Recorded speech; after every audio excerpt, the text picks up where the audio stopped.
ассалому алайкум бинандаҳои азизу гиромӣ. барномаи иттилоотии ахборро аз телевизиони Тоҷикистон манзури шумо менамоем. 19 март дар бинои наву хуштарҳи парлумони Тоҷикистон иҷлосияи якуми маҷлиси намояндагони Маҷлиси Олии Ҷумҳурии Тоҷикистон даъвати ҳафтум баргузор гардид. Дар кори иҷлосияи президенти Ҷумҳурии Тоҷикистон пешвои миллат муҳтарам Эмомалӣ Раҳмон иштирок ва суханронӣ намуданд. 19 март президенти Ҷумҳурии Тоҷикистон пешвои миллат муҳтарам Эмомалӣ Раҳмон дар иҷлосияи якуми маҷлиси намояндагони Маҷлиси Олии Ҷумҳурии Тоҷикистон даъвати ҳафтум иштирок ва суханронӣ намуданд. кори иҷлосияи якуми маҷлиси намояндагони Маҷлиси Олии Ҷумҳурии Тоҷикистон бо ҳайати нави вакилони мардумӣ ки рӯзи 2 марти соли равон интихоб шуданд, аз ҷониби вакили Асамба Калонсол раиси ҳизби аграрии Тоҷикистон Рустам Латифзода кушода эълон гардид.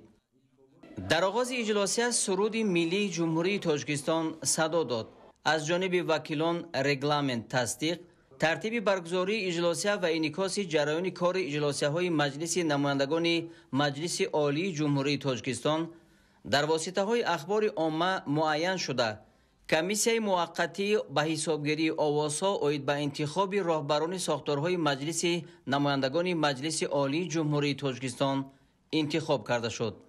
сипас тариқи овоздиҳии пинҳонӣ ба мақоми раиси Маҷлиси намояндагони Маҷлиси Олии Ҷумҳурии Тоҷикистон бо овози ҳамаи вакилон, вакил аз ҳавзаи интихоботии Рашт рақами 12 Идизода Файзалӣ интихоб карда шуд. пас аз ин котиботи иҷлосия муовини якум ва муовинони раиси Маҷлиси намояндагон тавассути воситаҳои овоздиҳии электронӣ интихоб карда шуданд. ба вазифаи муовини якуми раиси Маҷлиси намояндагони Маҷлиси Олии Ҷумҳурии Тоҷикистон вакил аз ҳавзаи ягонаи умуми ҷумҳуриявӣ Шермуҳаммад Шоҳиён ва муовинҳои раиси Маҷлиси намояндагони Маҷлиси Олии Ҷумҳурии Тоҷикистон вакил аз ҳавзаи интихоботии Хуҷанд рақами 13 Мавсума Муинӣ ва вакил аз ҳавзаи интихоботии рақами 41 Хорух Гиёзода Азиз интихоб гардиданд. пас аз интихоби роҳбарияти Маҷлиси намояндагони Маҷлиси Олии Ҷумҳурии Тоҷикистон, президенти Ҷумҳурии Тоҷикистон пешвои миллат муҳтарам Эмомалӣ Раҳмон суханронӣ намуданд.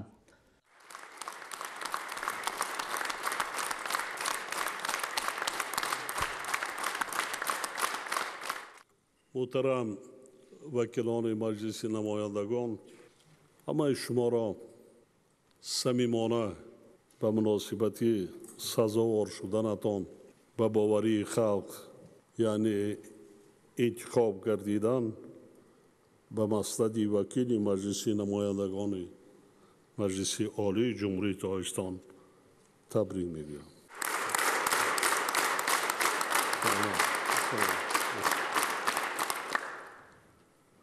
ба шумо барои амалӣ гардонидани вазифаи пурмасъулияти вакилӣ барори кор орзу менамоям.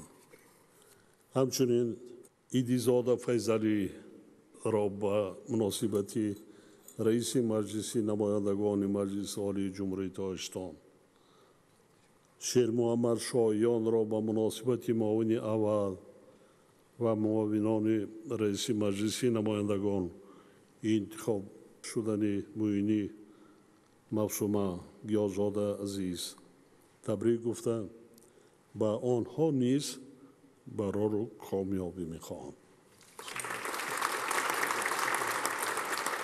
дар Тоҷикистон танҳо халқ баёнгари соҳибихтиёрӣ ва сарчашмаи ягонаи ҳокимияти давлатӣ мебошад ва онро бевосита ё ба воситаи вакилони худ амалӣ менамояд. яъне шумо халқи Тоҷикистонро дар парламент намояндагӣ мекунед ва ҳангоми қабули қонунҳо ва иҷрои дигар ваколатҳои қонунии худ иродаи халқро амалӣ месозед. бинобар ин шумо бояд тамоми кӯшишу талош ва донишу таҷрибаи худро ба он равона созед, ки ба эътимоди халқи Тоҷикистон сазовор бошед.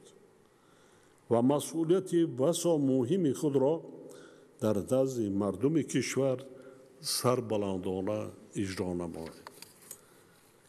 روز 2 مارس سال روان انتخابات وکیلان مجلس نمایندگان مجلس عالی، مجلس های وکیلان خلق ولایت ها، شهر و ناحیه ها و جماعت ها در دایره طلبات کنستیتوسیون و قانون ها به طور دموکراتی، آزاد و شفاف با اشتراک فعال انتخاب کنندگان و در سطح بلند تشکیلی برگزار گردید. در فضای آزاد و دموکراتی و شفاف برگزار گردیدن انتخابات بیانگر آن است که در تاجیکستان برای اشتراک بی‌واسطه شهروندان کشور در حیات سیاسی و اداره دولت تمام زمینه‌های حقوقی و تشکیلی مهیا می‌باشد.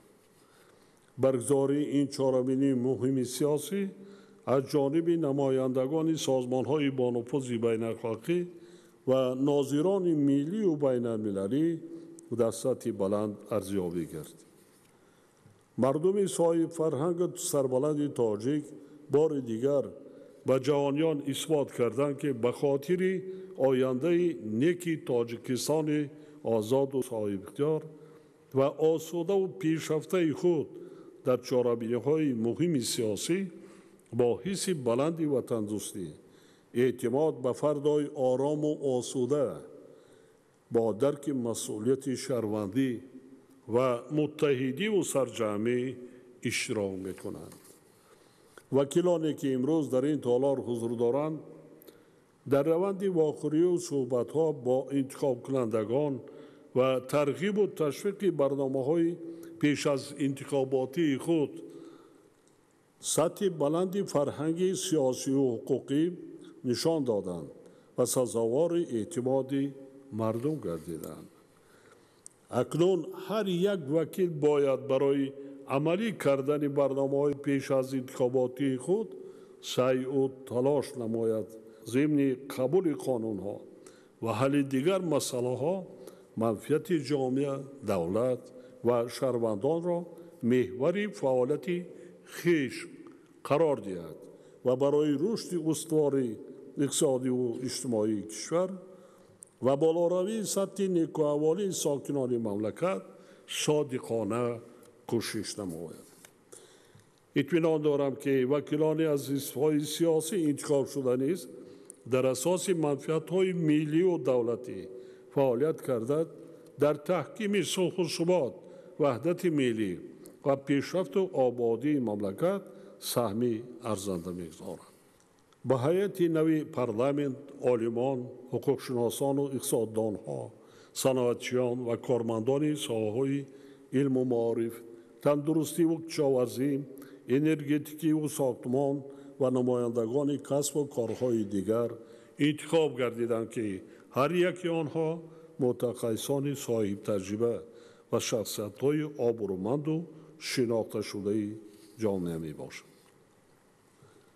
به هیئت پارلمانت دعوت نو 18 نفر بانوان انتخاب شدند که این شماره از وکیلان دعوت گذشته 4 نفر زیاد بوده از اشتراک فعال آنها در کارهای دولتی و جمعیتی و بلندگردانیدن مقام زن در جامعه درک می‌دهد.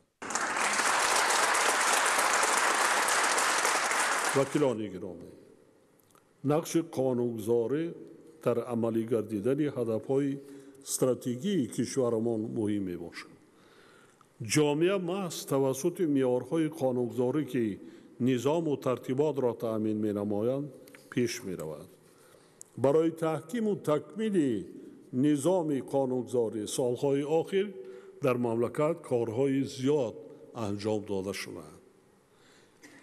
با وجود این تأمین نبودن رشد استوار اقتصادی مملکت، امنیت دولت و جامعه، تحکیم ثبات و آرامی و وحدت ملی طلب می‌نماید که فعالیت پارلمانت کشور در این سمت باز هم تقویت داده شد. حالا برای فعالیت باثمر و منظم حاکمیت قانونگذار تمام شرایط و امکانات‌های ضروری فراهم آورده شده است. سال گذشته بنای حاضر زمان پارلمان به استفاده داده شد که یکی از بناهای زیبای مملکت و پایتخت کشور بوده. برای فعالیت ثمرناک مقام قانونگذار دارای شرایط بهترین و امکانیت‌های درجه عالی می باشد.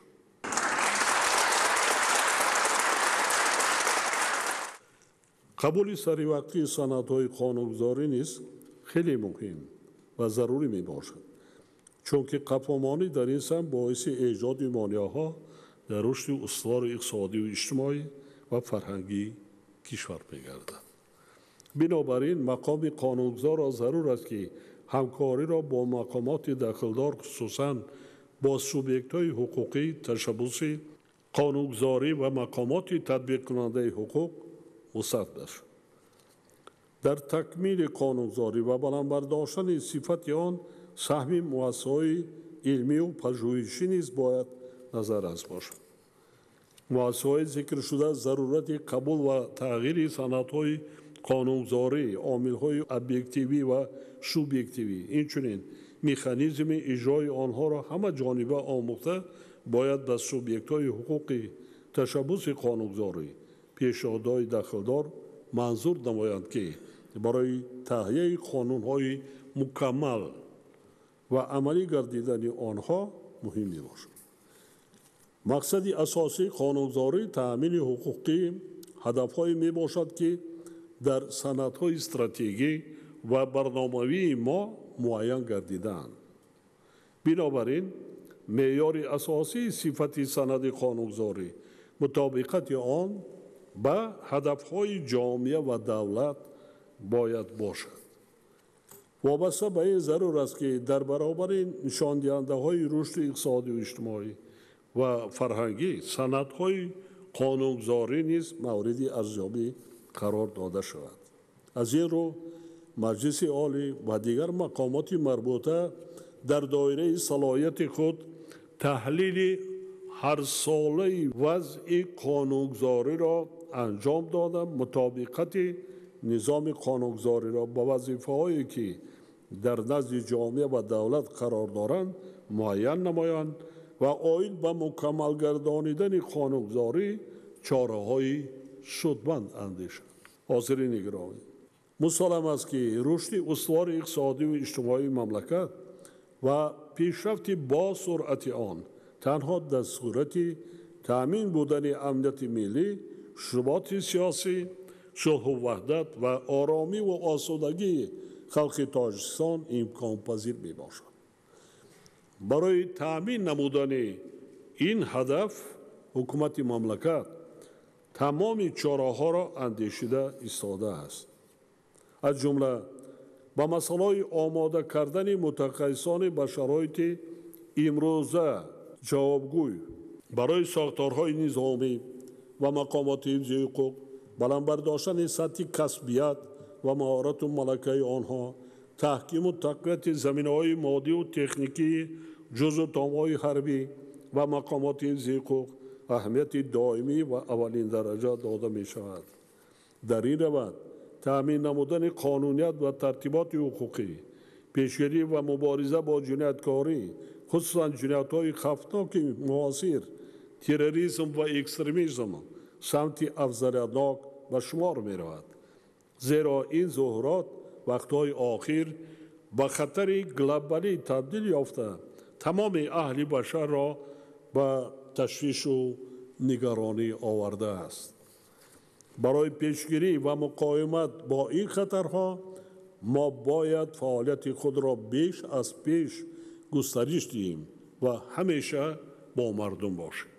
بنابراین وکیلان باید با انتخاب کنندگان خود دائم همکاری نمایند، از مشکلات و مسائل آنها باخبر باشند و در دایره صلاحیت‌های خود برای حل آنها کمک رسانند.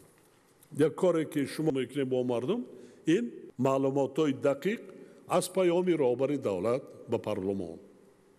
من وقتی حسابات میتیم تمام پهلوهای اقتصادیات مملکت را تحلیل کرده به شما پیش پیام رهبر دولت برنامه بالای میز کاریتان باشه.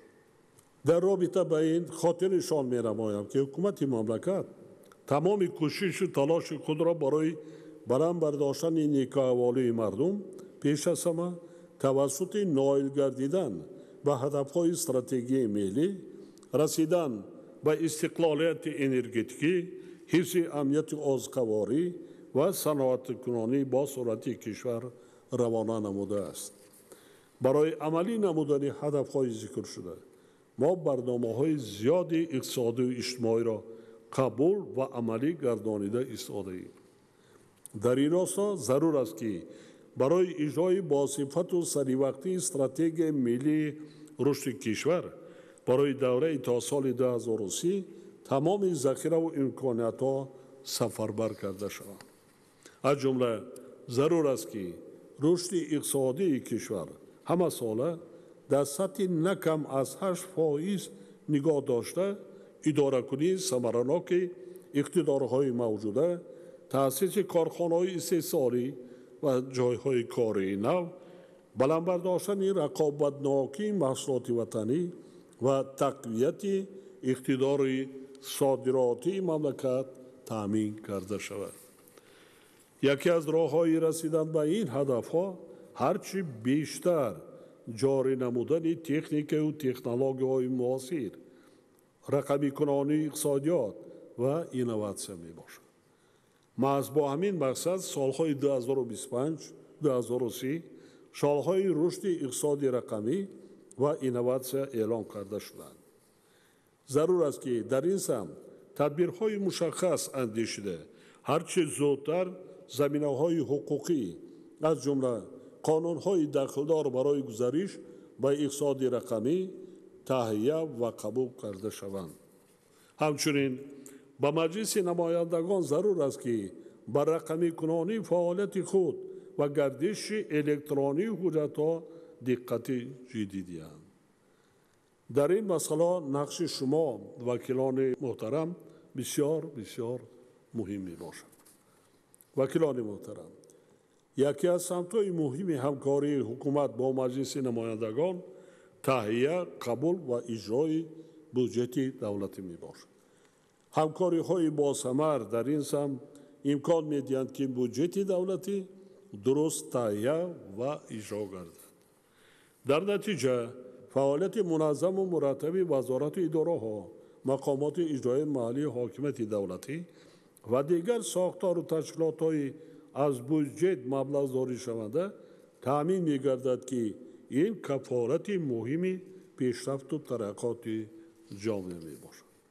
وکیلان مجلس نمایندگان، هنگام تهیه و قبول قانون‌ها از جمله در سمت دستگیری صاحبکاری، خصوصا صاحبکاری استحصالی، جلب بیشتری سرمایه، اقتصاد رقمی و حساب برابرکنی‌های غیر نقدی با مسئله مکانیزم مکمل اجرای قانون‌ها از جمله اساس‌های اقتصادی، مالیوی و فرهنگی عملی شوی آنها اهمیت اولین درجه دارند.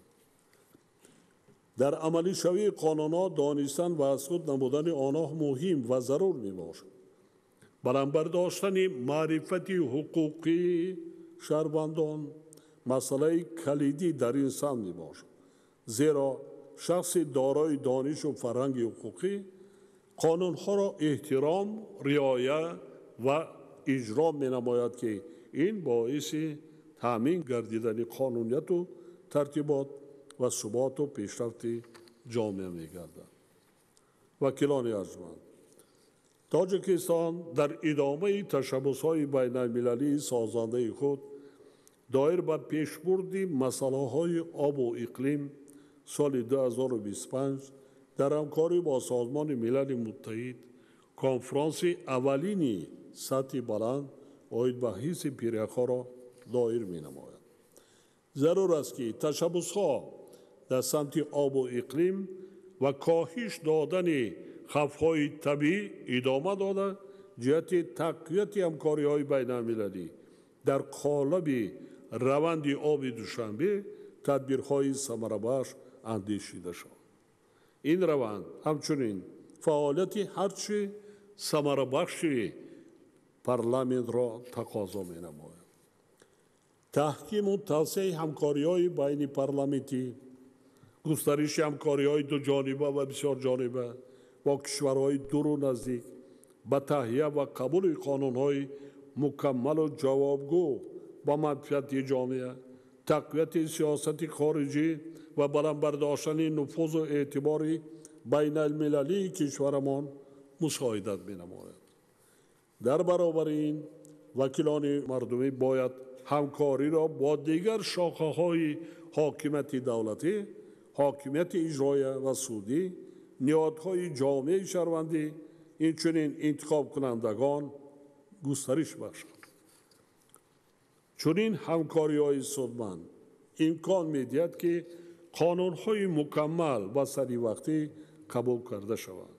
ولایت قانون و حفظ حقوق و آزادی‌های انسان و شهروند تامین گردد. مردم ما باید تشبثکار در کار.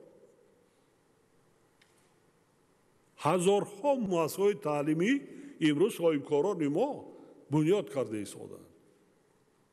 در خود پایتخت کشور مؤسسه تعلیمی برای 5000 خواننده، مؤسسه تا مکتبی، پل و راه‌ها، بسیار کارها را ما در یک جایگی میتوانیم. نه تنها تکیه به یک بودجه. سال 2026 مردم تاجیکستان 35 سالگی استقلال دولتی را جشن میگیرند. باور دارم که در روند آمادگی به این جشن بزرگ ملی شما وکیلان محترم نیز فعالانه شرکت نموده سهم ارزنده خود را در تحکیم استقلال دولتی، امنیت و ثبات سیاسی، وحدت ملی و روند سازندگی و بنیادکاری وطن محبوبمان بگذارید. با اعتماد کامل ابراز می‌نمایم که شما وکیلان محترم وظیفه در کنستیتوسیا و قانون‌ها معین شده خود را با حس بلندی وطنداری و درک مسئولیت به خاطر پیشرفت امروز و فردای تاجیکستان، رشد استوار و با سرعت اقتصادی و اجتماعی کشور، تأمین ولایت قانون و حفظ حقوق و آزادی‌های انسان در سطح بلند و با ثمر عملی می‌کنید. در این جاده با همه شما برای کار و موفقیت آرزو می‌نمایم.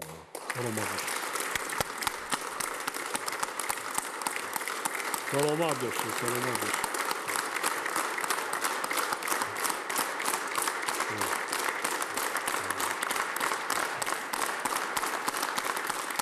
کار کنید، صادقانه کار کنید.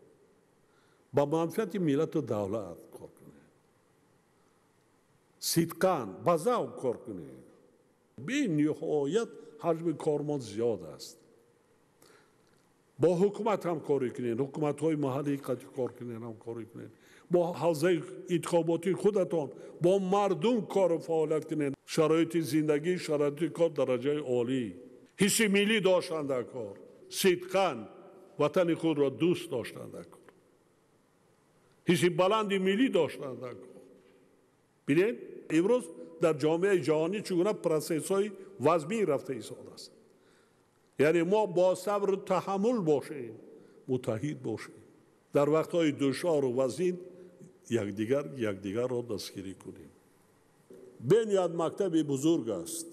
زبان روسی، زبان انگلیسی را مثل زبان مادری به درجه عالی حساب کنیم.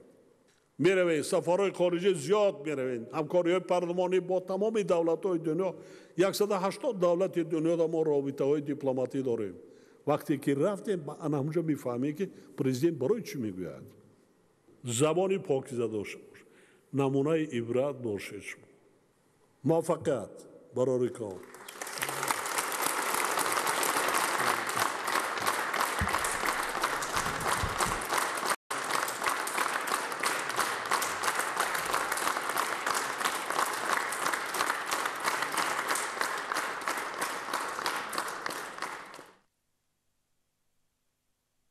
پس رمزی است که در اساس فرمان پرزیدنت جمهوری تاجیکستان اجلاسی یکمی مجلس نمایندگان مجلس عالی جمهوری تاجیکستان دعوت هفتم امروز سنه 19 مارت سال 2025 دعوت گردید. در اجلاسی یکمی مجلس نمایندگان مجلس عالی جمهوری تاجیکستان даъвати ҳафтум бевосита асосгузори сулҳу ваҳдати миллӣ пешвои миллат президенти ҷумҳурии тоҷикистон муҳтарам эмомалӣ раҳмон иштирок намуда ба кулли вакилон дастуру роҳнамоиҳои худро дар самти қабули одилоную содиқонаи қонунҳо ба манфиати халқу миллати тоҷикистон инчунин вохӯрӣ пайваста бо интихобкунандагон ҳалли муаммои интихобкунандагон ва пеш бурдани рушди иқтисодиёту иҷтимоиёти кишвар ва на кам дар сатҳи 8% нигоҳ доштани рушди иқтисодиёти кишвар дастуру ҳидоятҳо доданд. мо вакилони мардумӣ барои дар амал татбиқ намудани ҳидоятҳои пешвои муаззами миллат ва дастуру дархостҳои интихобкунандагон ҳамаҷониба кӯшиш менамоем. иҷлосии якуми маҷлиси намояндагони маҷлиси олии ҷумҳурии тоҷикистон даъвати ҳафтум дар вазъияти тантанавӣ ва вакилони мардумӣ дар вазъияти тантанавӣ қасами садоқат ба халқи тоҷикистон ёд карданд ва ҳама иброз доштанд ки содиқона ба манфиати халқу миллати тоҷикистон хизмат мекунанд. аз иҷлосия воқеан таъссуротҳои хеле гуворо дорем, зеро ҳидоятҳои пешвои муаззами миллат асосгузори сулҳу ваҳдати миллӣ муҳтарам эмомалӣ раҳмон барои мо як дастуре гардид ки дар оянда барои таҳкими давлатдории миллӣ, барои рушди иқтисодиву иҷтимоии давлат хизмат кунем ва бо мардум бошем ва зери шиёре барои пешрафт ва саодати халқи тоҷикистон камари ҳиммат бандем ва дар амалисозии барномаҳои пеш аз интихоботие ки таҳия намуда будем боз ҳам саҳмгузор бошем ва бо мардуми хиш бошем. ҷаласаи якуми бинои бо ҳашамати парлумони кишвар бо иштироки асосгузори сулҳу ваҳдати миллӣ пешвои муаззами миллат президенти ҷумҳурии тоҷикистон муҳтарам эмомалӣ раҳмон доир гардид бисёр хотирмон ва таърихӣ буд.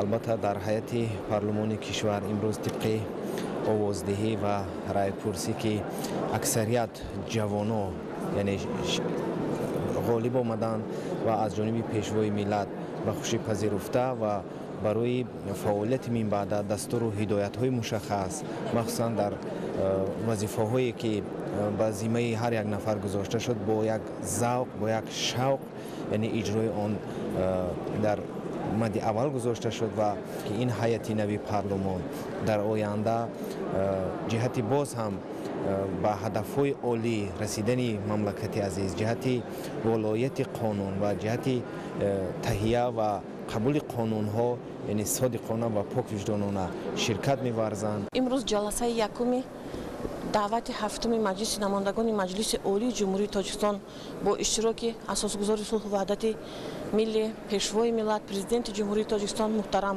эмомалӣ раҳмон баргузор гардид ва 63 нафар вакиле ки дар интихоботи вакилони маҷлиси намояндагони маҷлиси олии ҷумҳурии тоҷикистон дар тамоми манотиқи кишвар иштирок карданд имрӯз ба ҳайси вакил савганд ёд карданд ба парлумони кишвар даъвати ҳафтум ба кори худ оғоз кард ва албатта ҷавҳари асосии имрӯза суханронии ҷаноби олӣ пешвои миллат оид ба рисолати вакилӣ поквиҷдонона ва содиқона кор намудани вакилон ва дар роҳи таҳкими ваҳдати миллӣ суботи сиёсӣ ва ҳамзамон ба таҳия расидани санадҳои меъёри ҳуқуқии наве ки ба даврони имрӯза мутобиқ бошанд.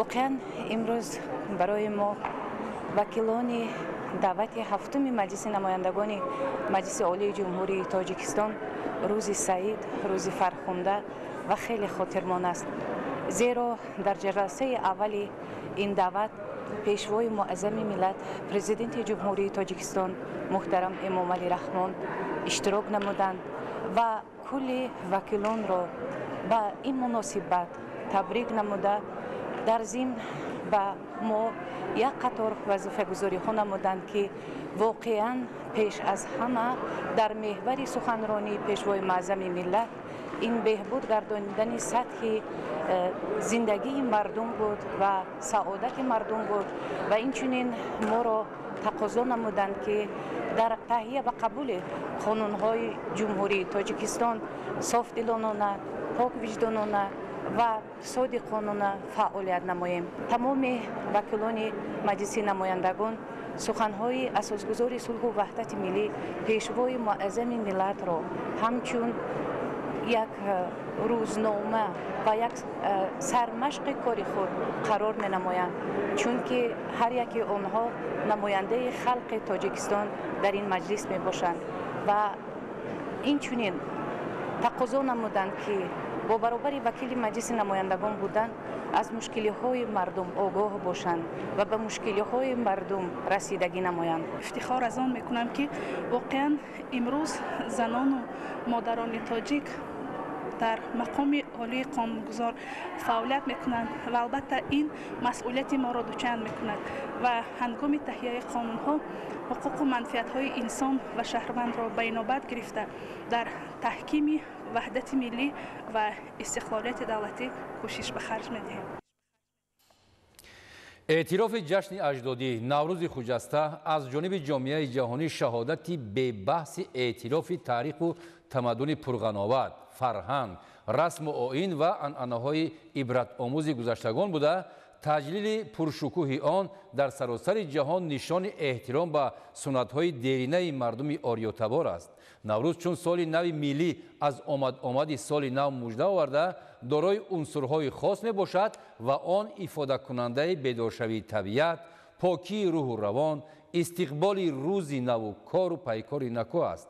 ظفر قیومزاده همکاری ما این موضوع را پیگیری نموده است.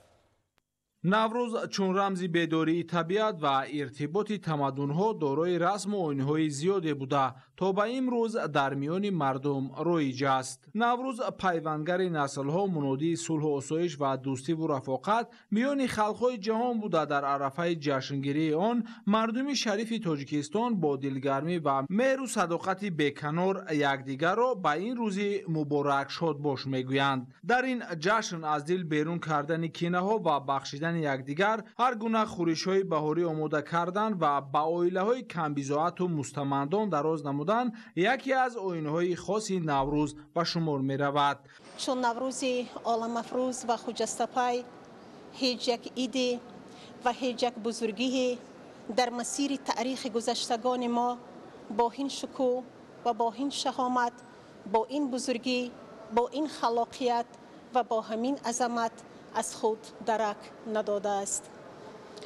بزرگی و عظمت نوروز عالم افروز در برابر دیگر سنت و آیین و حکمت ماندگارش پیش از همه از آن بزرگ است که این جشن باستانی و داستانی چون نمای وحدت ملی، چون پیوندگر اصلها و نسلها، چون پیوندگر انسانیت با عرفانیت، روحانیت و پیوندگر زمین با کائنات است که این بزرگی و این شهامت از وحدت همبستگی بشریت را نوروز عالم افروز در فلسفه خود تجسم می کند. باعث تکریم، غرور و افتخار و کمالات ملی و مهنی و انسان دوستی و نیکمنشی مردم تاجیک چون قوم اصیل، چون ملت آزادگان، چون میراثداران اصلی و اصیل نوروز کهن بنیاد و تمدن ساز از آن عبارت است که نوروز ما جهانی شد، نوروز ما عالمگیر شد، نوروز ما تاریخ ساز و تاریخ آفرین و کهن بنیاد بود و با شکل عالی ترین انسان سازی و انسان دوستی و انسان سالاری از خود درک داد. از سال 2010 نوروز خجسته‌پای با پیشنهاد پرزیدنت جمهوری تاجیکستان، پیشوای ملت محترم امامعلی رحمان و پشتیبانی یک قطار کشورهای جهان از جانب مجمع عمومی سازمان ملل متحد، نوروز چون جشن بین المللی اعتراف گردید که امروز در سراسر جهان با شکوه و شهامت خاصه جشن گرفته می شود. با صفت جشن جهانی پذیرفته شدن نوروز خجسته را می توان چون یکی از دستاوردهای مهم دوران صاحب استقلالی تاجیکستان معنی کرد.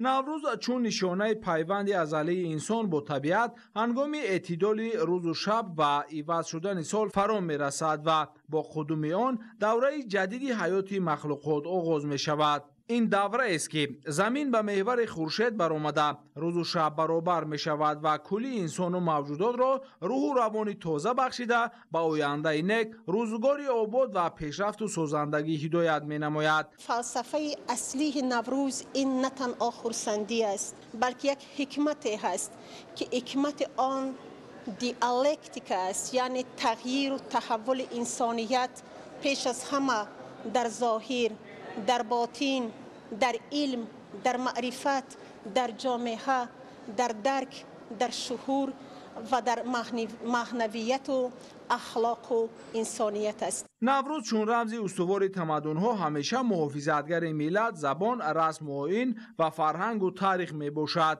باعث افتخار است که در دوران صاحب استقلالی وطن نوروز در تابش تازه احیا و چون ارزش گرانمایه بشریت صاحب مقام گردید. نوروز را در طول عصرهای زیاد ملت‌های گوناگون با صمیمیت و مهر و محبت خاص جشن می‌گیرند که این از ارزش عمومی بشری و اصالت تمدن سازی آن بشارت می‌دهد. نوروز چون یک عامل تحکیم هویت ملی و پیوندگر خلق و قوم‌های گوناگون جهان به شمار می‌رود. از این جاست که مردم شرفمند کشور با تکیه به خرد ازلی، اصالت سازندگی و هویت بنیادکارانه بهر شکوفایی وطن عزیزمان سوی آینده نیک قدم‌های استوار می‌گذارد. با مقصد ترغیب ارزش‌های عمومی بشری، جشن بین‌المللی نوروز رشد و توسعه ساحه سیاحی، معرفی امکانیت‌های سیاحی کشور، استفاده عاقلانه ذخیره‌های طبیعی و ریکریاسیونی و میراث تاریخی و فرهنگی مملکت با ابتکار مقامات اجرایی حکومت دولتی شهر دوشنبه در پایتخت مملکت فوروم چهارم بین‌المللی نوروز دوشنبه محور رابطه‌های فرهنگی و سیاحی برگزار گردید. گزارش منصور جلال در این خصوص. با طور گسترده با نمایش گذاشتن ارمغان‌های ایدانه، سوزنی و کشیده‌دوزی، نقش و نگار ملی، عکس و مصوره‌های جالب، امکانیت‌های سیاحی در فورم چهارم بین‌المللی نوروز دوشنبه محور رابطه‌های فرهنگی و سیاحی دقت مهمانان و جهانگردان را بیشتر محصول دست ماهیتابان جلب کرد. توقی و جزدان‌های گوناگون، نقش و نگار که از اطلس و ادرس و چکن آماده گردیده است، زیبا و دیدنی و سرخریدار است. همه ساله این کسب را به 100 نفر جوان دختران می‌آموزاند. زندگی خود را پیش میبریم و میتوانیم که هنرهای خود را با دیگران، با دختران، زنان نشان دهیم. در اینجا با چند مهمانان میشوند که هنرهای ما با آنها معقول میشود و با ما فرمایش میدهند. هنرهای ملی خود ما را با این واسطه ما میتوانیم که معرفی کنیم. در فورم ذکر شد که همه ساله در جمهوری تاجیکستان بخصوص پایتخت آن شهر دوشنبه با اقدام سازنده رئیس شهر دوشنبه محترم رستم امامعلی جشن بین المللی نوروز در سطح بلند و با شکوه تجلیل کرده شده.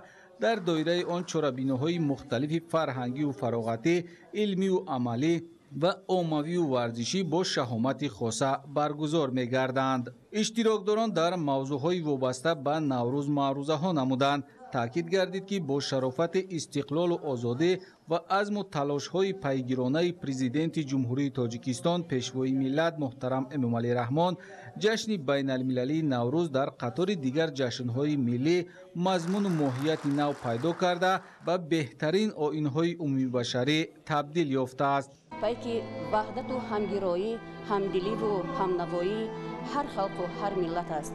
به همین خاطر جهانی گشتن نوروز عالم افروز نیست برای ما مردم سربلند تاجیکستان یکی از دستاوردهای بی‌نظیر که به شرافت پیشوای معظم ملت مقام جهانی را کسب نمود و ما زنان و بانوان ملت صاحب خرد تاجیک کوشش به خرج می‌دهیم که تمام رسم و آیین، سنت، عنعنه و اصول جشنگیری نوروز عالم افروز را با تمام خصوصیت‌های به خود خاص نوروزی سزاوار استقبال نماییم. یکی از هدف‌های اساسی تاجیکستان تأمین رشد استوار ساحه سیاحی مملکت به حساب می‌رود. برای نائل شدن به این هدف عالی تشکل و معرفی تمغه ملی سیاحی، مارکتینگ و پیشبرد محصولات ساحه سیاحی، حفظ، انکشاف و استفاده عاقلانه ذخیره‌های طبیعی، میراث تاریخی و فرهنگی مهم ارزیابی می‌گردد.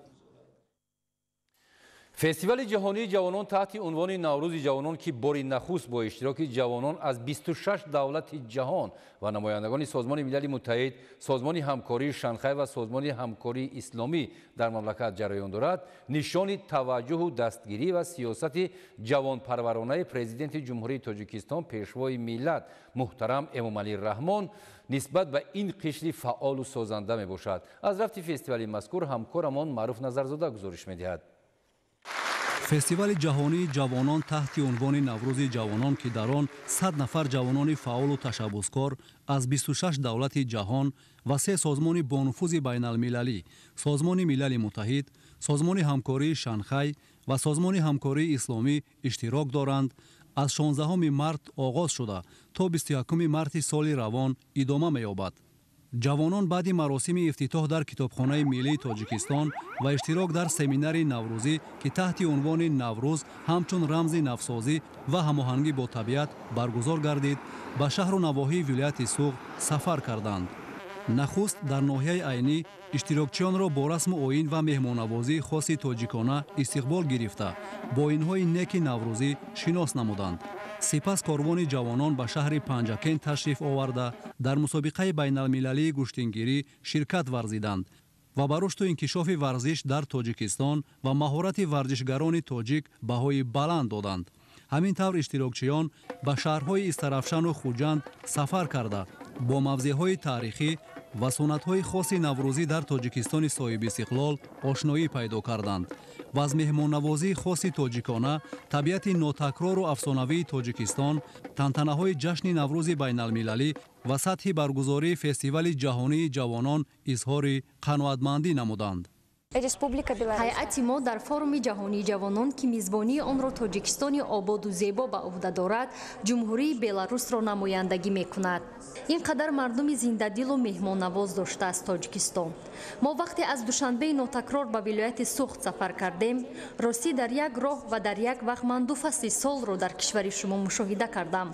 мо аввал кӯҳҳои барфпӯш ва сардии зимистонро дидем ва баъди чанд километри дигар ҳаракат кардан табиати гулпӯш яъне баҳорро мушоҳида намудем. ман аз нигерия омадам. дар бораи тоҷикистон ҳамчун як кишвари зебо ва дорои обҳои мусаффо хонда будам, аммо вақте ин ҷо омадам ин ҳамаро бо чашми худ дидам ва ин кишварро хеле дӯст доштам. мо аслан дар бораи кишвари ташаббускор будани тоҷикистон хуб огаҳӣ дорем ва роҳбари давлати тоҷикистонро ҳамчун роҳбари оянданигар ва ташаббускори сатҳи ҷаҳонӣ мешиносем. محمد علی نماینده جمهوری آذربایجان. تاجیکستان خیلی بزرگه و 93% هم از کوه‌ها عبارت است. به تاجیکستان اومدم، هر کس ما رو دعوت میکنه به خونش، میگن که بیاین شما رو دعوت میکنیم مهمانپذیری کنیم. این خیلی مهمتره برای ما. مهمانپذیری رو باید از تاجیکان آموخت. با تشبس کمیته کار با جوانان و ورزش نزد حکومت جمهوری تاجیکستان در شهر خوجند، فورم جوانان تاجیکستان، ازبکستان و قرقیزستان تحت عنوان همکاری به خاطر رشد استوار دایر گردید که در آن اشتراکچیان امکانیت‌های کشورهای خود را در سمت‌های گوناگون از جمله جوانان، ورزش و سیاحی معرفی نمودند.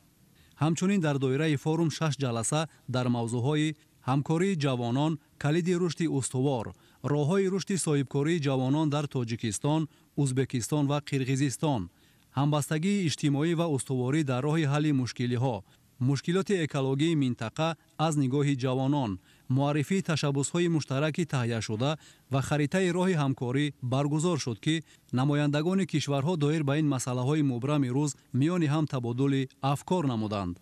برگزاری چنین همایش‌های سطح جهانی در سمت تطبیق سیاست دولتی جوانان زمینه استوار جهت گسترش روابط و تحکیم صلح و دوستی میان جوانان جهان ارزیابی می‌گردد. پروانه معین‌الدینی هستم. از کرمان اومدیم به کشور زیبای تاجیکستان. خیلی مهمان نواز بودن، خیلی استقبال گرمی از ما شد. من که دفعه اولم بود به فستیوال نوروزی جوانان شرکت کردم. خیلی برنامه‌ریزی‌های مدون و خیلی خوبی برگزار شد. واقعا عالی بود. من روتندو جیگابا از زیمبابوه به تاجیکستان آمدم و در فروم جهانی جوانان با نام نوروز جوانان اشتراک دارم. خرسنده مرا از این گونه کشور زیبا حد و کنار نیست. این فروم به ما امکانیت می‌دهد از امکانیت‌های کشورهای همدیگر با خبر شویم و دوستی و رفاقت را تحکیم ببخشیم.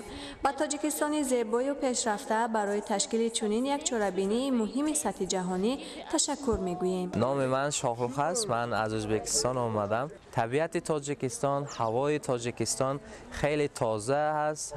مثلا دوشنبه یک شهر زیبای سردرخت است. فستیوال هم تدبیرها هم گوشتنگیری هم دیگر شهرها هم مهمان نوازیتان به ما بسیار معقول آمد. پاینده با دوستی جوانان جهان و تاجیکستان به پیش.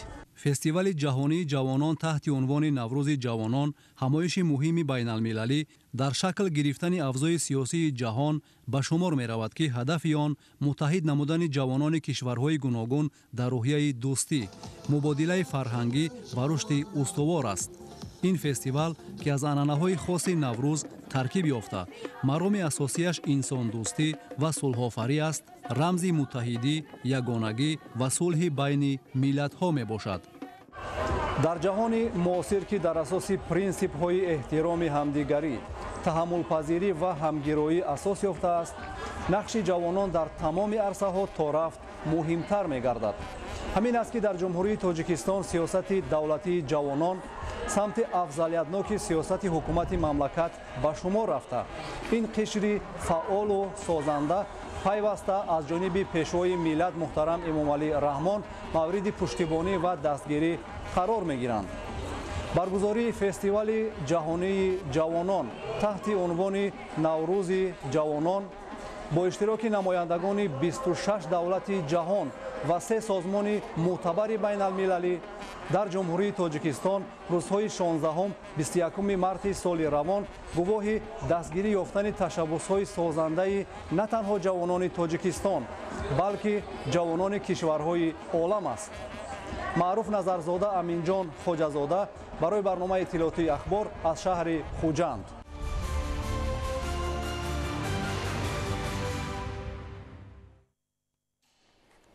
نوروز از قدیمترین جشن‌های ملت تمدن آفر و فرهنگ سالار تاجیک به شمار می رود. با شرافت استقلال دولتی و اقدامات نجیب پرزیدنت جمهوری تاجیکستان پیشوای ملت محترم امامعلی رحمان، این جشن بزرگ اجدادی نوروز عالم افروز از نو احیا شده با رعایت عرف و عادت و عنعنه‌های نیکش نه تنها در تاجیکستان بلکه در سطح جهانی تجلیل کرده می شود. ساکنان مملکت بهار فیضبار و نکهت افزای عنعنه‌های جشن نوروز را با احساس بلند خویشتن‌شناسی و افتخار ملی عملی نموده ایستاده‌اند. از تنتنه‌های جشن بین المللی نوروز در وزارت و کمیته تشکیلات و مؤسسه و شهر و ناحیه‌های مملکت خبرنگاران ما گزارش می‌دهند.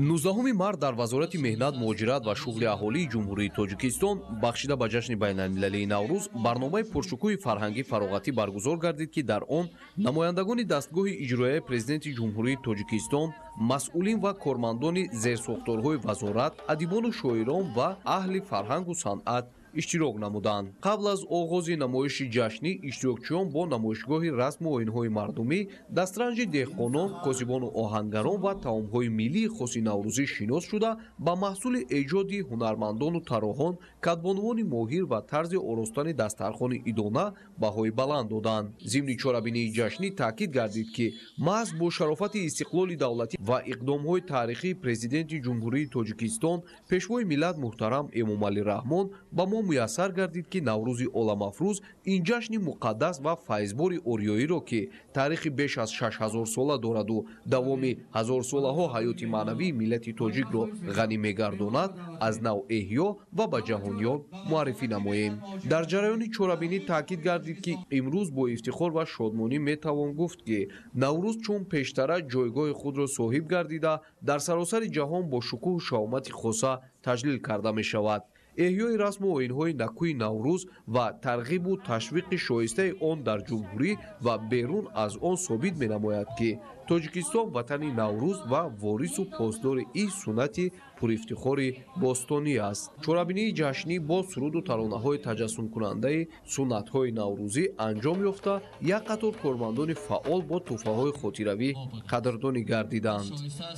дар вазорати маориф ва илми ҷумҳурии тоҷикистон ба муносибати ҷашни байналмилалии наврӯз бо иштироки масъулин ва кормандони вазорат чорабинии идона баргузор гардид.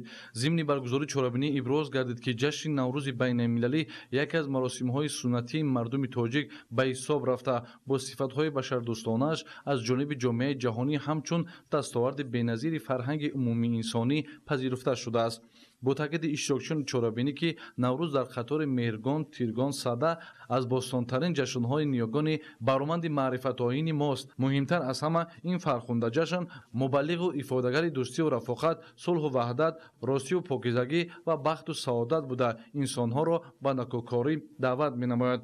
дар идома гуфта шуд ки истиқлоли давлатӣ барои эҳёи комил ва тантанаи фарогири ин ҷашни хуҷаста шароити созгор ва имконияти васеъ фароҳам овард. муҳимтар аз ҳама наврӯз ба як рукни истиқлоли давлатӣ ва ба далели барҷастаи дорои фарҳанги воло будани тоҷикон табдил ёфт. барои ба таври шоиста арҷгузорӣ кардан ба наврӯзи ҷаҳониро асосгузори сулҳу ваҳдати миллӣ президенти ҷумҳурии тоҷикистон пешрои миллат муҳтарам эмомалӣ раҳмон ҳамчун эҳёгару постдори арзишҳои миллӣ хидмати бузургу мондагор кардаанд. пешвои муаззами миллат наврӯзро шиносномаи миллат номиданд. афзуданд ҷашни наврӯз барои миллати фарҳангдӯсту тамаддунсоз ва хуршедпарвари мо дар ҳама давру замон муқаддас буд. сипас бахшида ба ҷашни байналмилалии наврӯз ба як қатор кормандони вазорат барои хизмати бисёрсолаи бенуқсон дар соҳаи маориф саҳми арзанда дар тарбияи насли навраз тайёр намудани кадрҳои баландихтисосу иштироки фаъоланат дар ҳаёти ҷамъиятӣ ифтихорнома, сипоснома ва тӯҳфаҳои хотиравӣ тақдим гардид. дар идомаи чорабинии идона баҳри болидахотирии ҳозирин аз ҷониби дастаи ҳунарии муассисаҳои таҳсилоти олии касбӣ ва ҳунармандони хушталиқаи мамлакат барномаи ҷолиби консертӣ намоиш дода шуд. ин ҳама маҳсули дастони пурҳунари сокинони ноҳияи шоҳмансур аст ки ба ифтихори истиқболи шоиста аз наврӯзи оламафрӯз ба марази тамошо гузошта шуданд.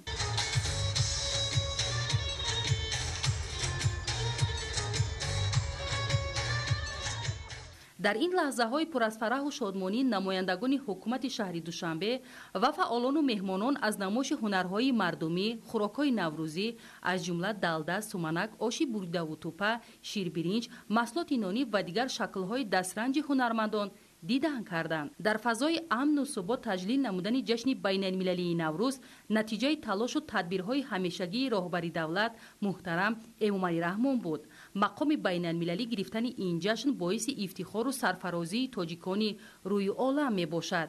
пӯшидани либосҳои чакан ва атласу адрас аз ҷониби гулдухтарон, рақсу шодӣ, қироати шеру таронаҳои дилошӯб дар ситоиши баҳору наврӯз майдони намоишгоҳро шукӯҳу шаҳомати дигар бахшида дар қалбу рӯҳи ҳар нафар осори шодию беғамиро афзун менамуд. бозид аз ҳафсину ҳафшин, дигар намуди таомҳои миллӣ, гулдузӣ, нақшу нигор, масноти заргарӣ ва олоту анҷоми аз чӯбу оҳан сохта шуда ки аз сукунати аҳли ҳунар дар ноҳияи шоҳмансур гувоҳӣ медиҳад таваҷҷӯҳи ҳар нафарро ба худ ҷалб менамуд.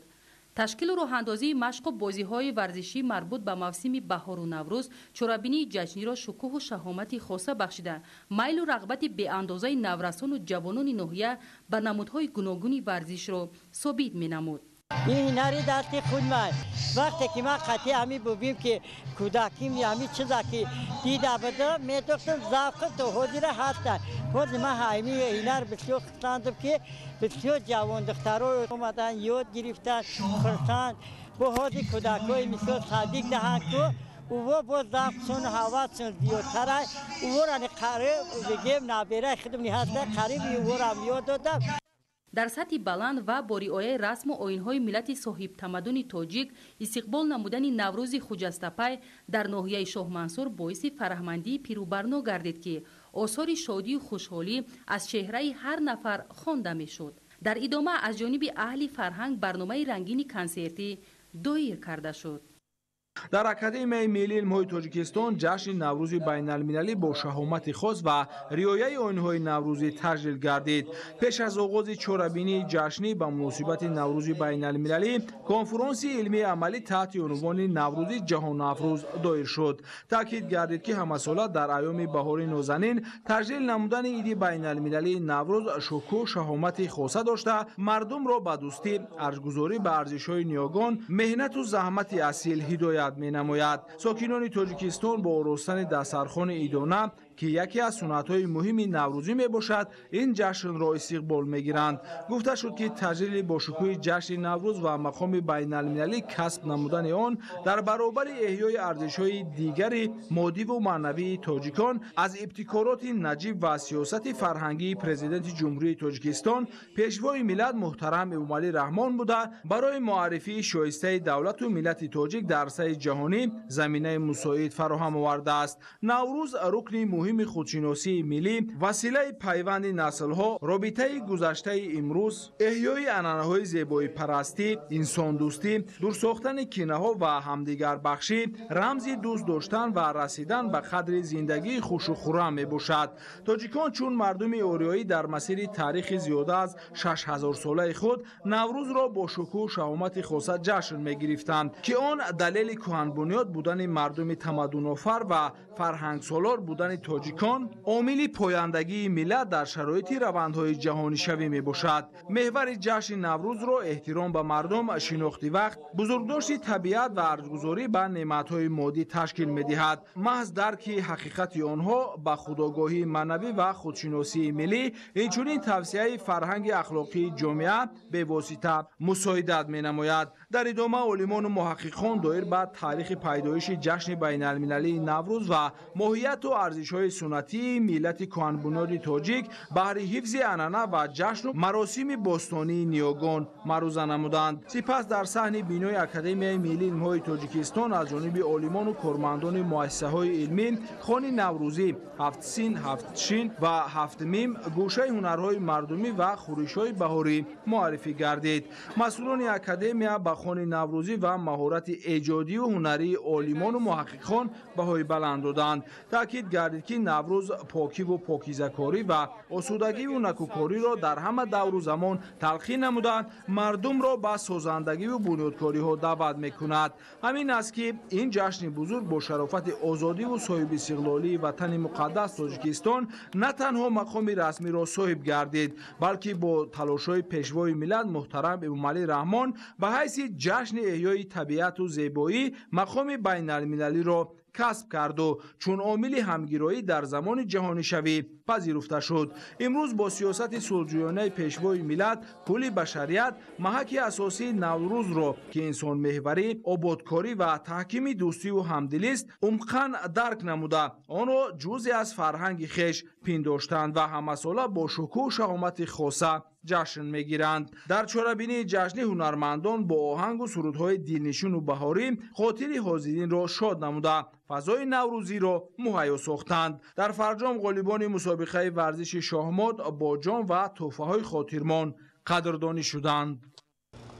дар осорхонаи миллии тоҷикистон конфронси ҷумҳуриявӣ таҳти унвони наврӯз омили ваҳдатсоз ва пайвандгари аслҳо ва наслҳо баргузор гардид. пеш аз оғози ҳамоиш, намоиши дастовардҳо таҳти унвони аз наврӯз то наврӯз ба иштирокдорон муаррифӣ гардид.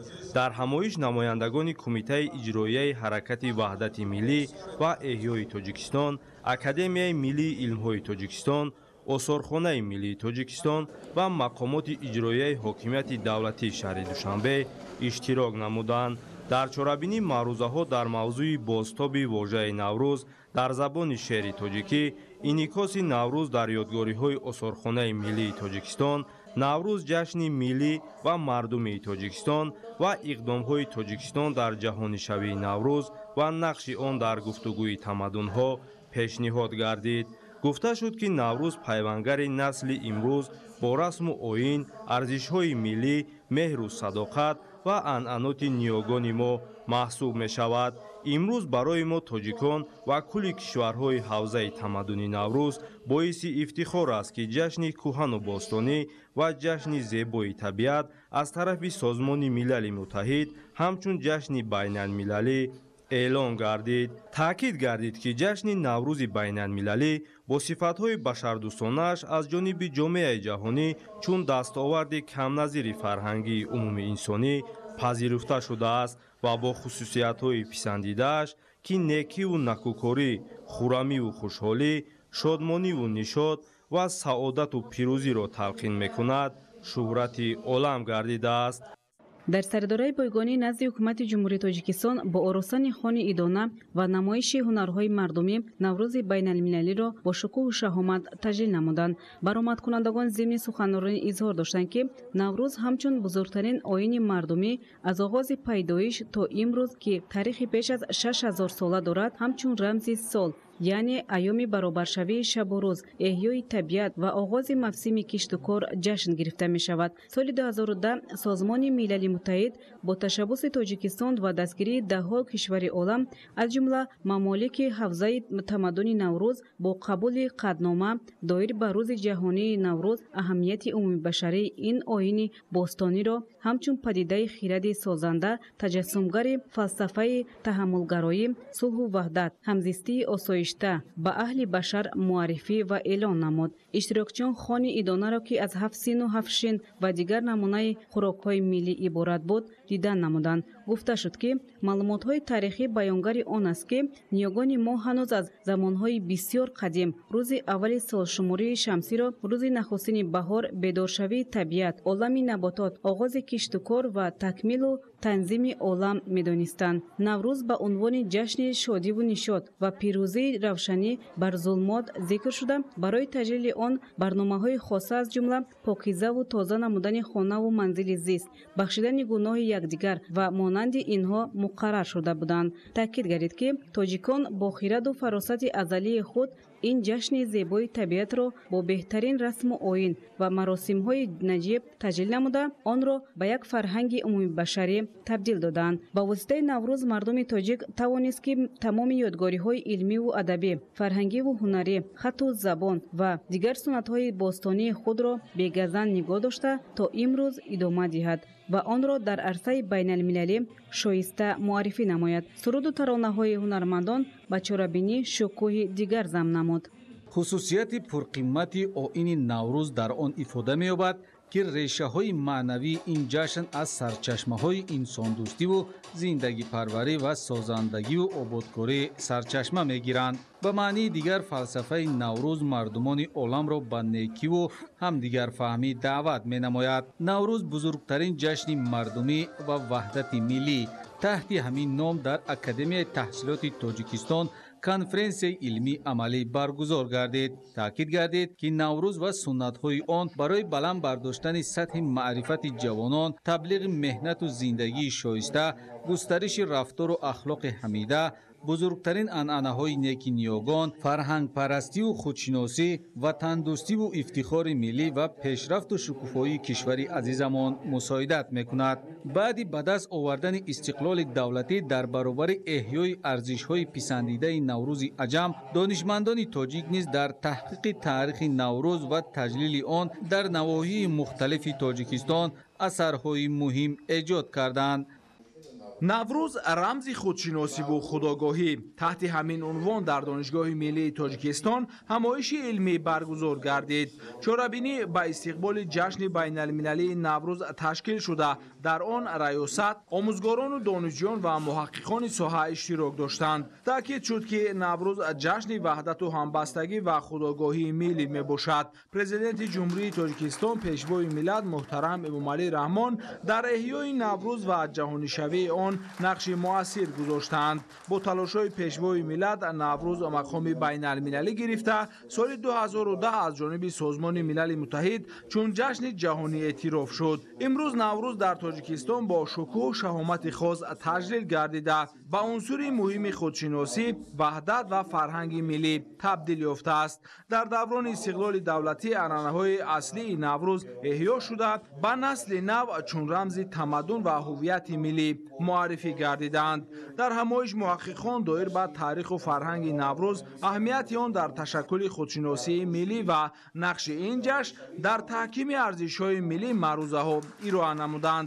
маъруза дар мавзӯи саҳми пешвои миллат дар ҷаҳонӣ гардидани наврӯз ҷашни озодагон ва паёми сабзи рӯзгорон ва наврӯз унсури муҳими фарҳанги тоҷикон аз ҷумлаи онҳо буд. гуфта шуд ки наврӯз гувоҳи қатъӣ аз асолати миллии тоҷикон буда оғози корҳои нав ва тасмимҳои тозаандешиҳову тозакориҳост.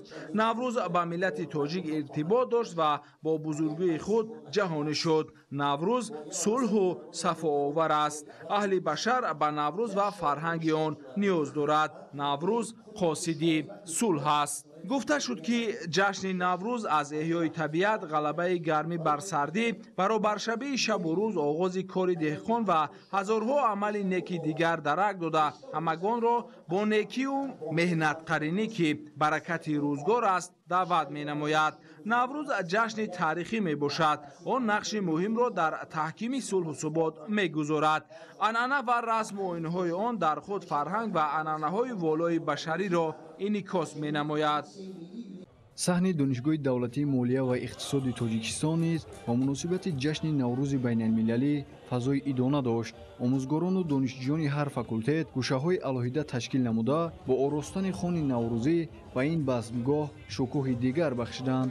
тантанаи наврӯзӣ бо садои карнаю сурнай ва рақсу сурури ҷавонон оғоз гардид. дар базми наврӯзӣ дастархони идона ҳафтсину ҳафтшин бо риояи анъанаҳои миллӣ ороста шуд. инчунин дар гӯшаҳои дигари чорабинӣ дастовардҳои илмиву эҷодӣ ва варзишии омӯзгорону донишҷӯён муаррифӣ гардид. дар баробари ин либосҳои арӯсии минтақаҳои гуногуни тоҷикистон низ ба намоиш гузошта шуд ки бозгӯи фарҳангу маданияти ғании миллии тоҷик аст. дар гӯшаи дигари базмгоҳи наврӯзии ҷавонон гулбазм ороста бо ҳам шеърхонӣ мекарданд. дар саҳни донишгоҳ варзишгарон ба намудҳои гуногуни варзишӣ аз қабили гӯштингирӣ, вандкашӣ, вазнбардорӣ машғул буданд. наврӯз чун ҷашни қадима дар омӯхтани таъриху тамаддун, расму оинҳои миллии тоҷикон нақши муассир дорад. меҳвари аслии наврӯзи оламафрӯз инсондӯстӣ ва ҳамоӣ, меҳру шафқат ва ҳаёти осоиштаи миллатҳои гуногуни дунё мебошад ки мардумро ба ободонию созандагӣ ва ваҳдату якдилӣ роҳнамоӣ мекунад. дар донишгоҳи техникии тоҷикистон ба номи академик муҳаммад осимӣ бахшида ба ҷашни наврӯзи оламафрӯз чорабинии фарҳангӣ баргузор гардид. иброз гардид ки наврӯз аз ҷумлаи бузургтарин ва маҳбубтарин ҷашнҳои тоҷикон мебошад ки аз даврони бостон ҳамчун мероси пурарзиши ниёгон то ба имрӯз расидааст. аз сарчашмаҳои муътамад бармеояд ки ҷашни наврӯз дар заминаи андешаҳои амиқу пурвузъат ва ҷаҳонбиние бунёд шудааст ки сабаби пойдории ҳуввияту ҳастии халқи тоҷик, расму оин ва суннату анъанаҳои миллӣ гардидааст. бисёр неку шоистаи наврӯз он аст ки одамон ба истиқболи ин ҷашни фархунда макони зисту ашёи рӯзгор ва сару либосҳояшонро нав ё тозаву озода мегардонанд. маданияти заминдорию заминкорӣ ва боғдорию ободкориро ривоҷ мебахшанд. бо ҷаҳонӣ шудани ҷашни наврӯз рисолат ва нақши он дар самти густариши ҳамкорию табодули фарҳангҳо, ҳусни тафоҳуми байни миллатҳо ва таҳкими сулҳу субот дар байни халқҳои олам боз ҳам тақвият пайдо намуд. дар қисмати охир баҳри болидарӯҳии иштирокдорон барномаи рангини консертӣ баргузор гардид. дар қатори ҷашнҳои миллию мардумӣ ҷашни наврӯз байни мардуми мақоми хоса дорад. наврӯз яке аз қадимтарин ҷашнҳои мардумӣ буда таърихи беш аз 6000 сола дорад ва бо талошҳои президенти ҷумҳурии тоҷикистон пешвои миллат муҳтарам Эмомалӣ Раҳмон аз ҷониби ЮНЕСКО чун мероси фарҳангии ҷаҳон пазируфта шуд. ин нуқта зимни баргузории чорабинии фарҳангӣ бахшида ба ҷашни байналмилалии наврӯз дар донишгоҳи тиҷорати тоҷикистон баён гардид. таъкид шуд ки баъди ба даст овардани истиқлоли давлатӣ ҳукумати мамлакат ба таъриху фарҳанг ва ҷашну маросими мардумӣ диққати ҷиддӣ дода барои эҳёи арзишҳои миллӣ саъю талош менамояд. дар чорабинии раёсати донишгоҳ омӯзгорон ва намояндагони касбу кори гуногун иштирок намуданд. чорабинӣ бо омодагии ҳамаҷонибаи омӯзгорону хонандагон дар сатҳи баланди тантанавӣ доир гардид. оростани хони ҳафсину ҳафшин чун рамзи хоси наврӯзӣ ва ҳузури иштирокдорон бо либосҳои идона ба ҷашнгоҳ зиннати хоса замъ намуд. наврӯзи оламафрӯз рӯзи наву пайки шодбошии нав ҳадя меорад. наврӯз оғози хушрӯзию хушбахтии мардуми сарзамини биҳиштосои мо аст. ба ифтихори ҷашни байналмилалии наврӯз як зумра кормандони донишгоҳ бо тӯҳфаҳои хотирмон қадрдонӣ шуданд. дар фарҷоми чорабинӣ баҳри болидахотирии ҳозирин аз ҷониби ҳаваскорон барномаи консертӣ намоиш дода шуд.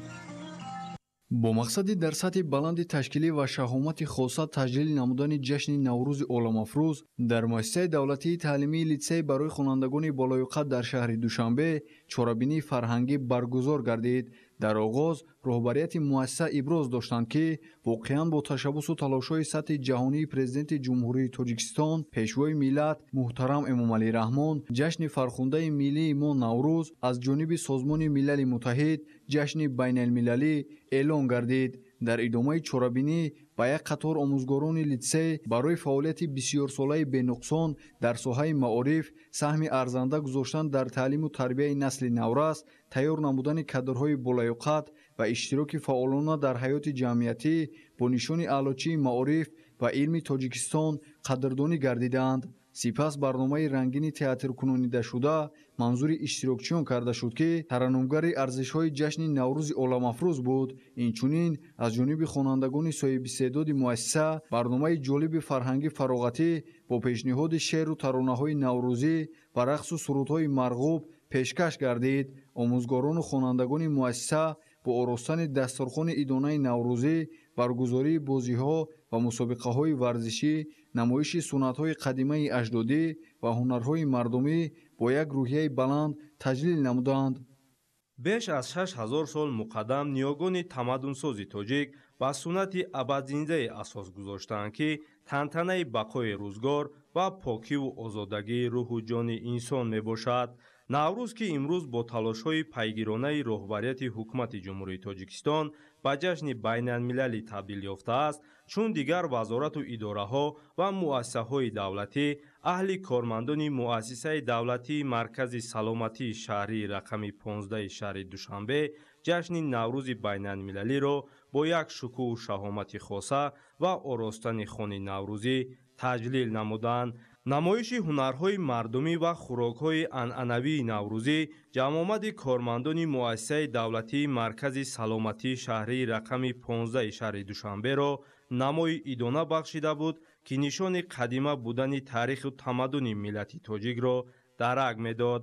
маврид ба зикр аст, ки ҷашни миллӣ, ки дар давоми таърих кӯҳантарин ва пураҳамияттарин ҷашнҳои миллӣ маҳсуб меёфту меёбад, кормандону табибон бо якдиливу муттаҳидӣ ва анҷом додани амалҳои хайру савоб ҳидоят менамуд.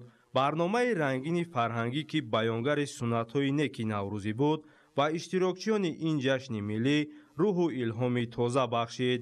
иштирокчиён дар ин рӯз гирди ҳам омада бо шукргузорӣ аз истиқлоли давлатӣ ва фазои орому осудаи кишвар рақсу бозӣ намуданд ва ҷашни наврӯзро дар сатҳи хеле баланд истиқбол гирифтанд.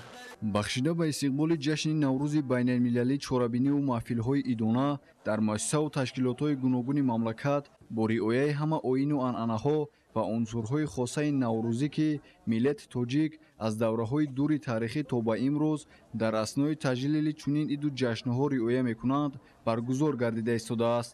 дар доираи тантанаҳои идона бахшида ба таҷлили наврӯзи байналмилалӣ дар донишгоҳи байналмилалии сайёҳӣ ва соҳибкории тоҷикистон чорабинии фарҳангии идона баргузор гардид. дар чорабинӣ раёсати донишгоҳ, омӯзгорон ва намояндагони касбу кори гуногун иштирок намуданд. чорабинӣ бо омодагии ҳамаҷонибаи омӯзгорону хонандагон дар сатҳи баланди тантанавӣ доир гардид. оростани хони ҳафтсину ҳафтчин чун рамзи хосаи наврӯзӣ ва ҳузури иштирокдорон бо либосҳои идона ба ҷашнгоҳ зиннати хоса зам намуд. зимнан таъкид гардид ки дар замони истиқлолияти давлатии ҷумҳурии тоҷикистон дар заминаи эҳё ва инкишоф додани анъана ва маросими аҷдодию миллӣ ба наврӯз таваҷҷӯҳи ҷиддӣ зоҳир мешавад.